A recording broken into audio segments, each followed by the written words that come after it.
প্রায় 200 বছর ধরে ঢাকা বুড়িগঙ্গার তীরে মহিলাদের পুরনো চুড়ি ও কাঁসা পিতলকে গলিয়ে তৈরি করা হচ্ছে অষ্টধাতুর আংটি। এখানকার শ্রমিকদের তৈরিকৃত আংটি দেশের গণ্ডি পেরিয়ে রপ্তানি করা হচ্ছে ইন্ডিয়াতে।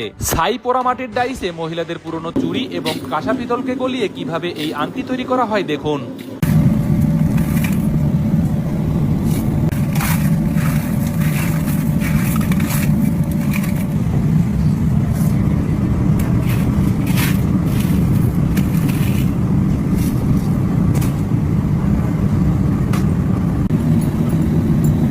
আংটি তৈরি হইতে আছে।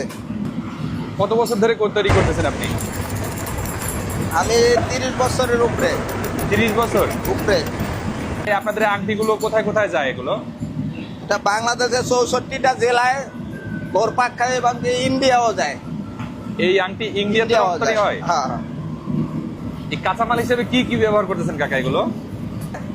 পিতল, দস্তা, উপকারী আংটি। যেরকম এই যে পিতলটার ভিতরে পিতলটা আছে না, এটার ভিতরে ধরেন চান্দির নিকিল আছে, স্বর্ণের নিকিল আছে, পিতলের পাস, এগুলির ভিতরে তো অনেক সময় স্বর্ণের ঝালাই থাকে, চান্দির ঝালাই থাকে, ওই মালগুলো আর কি।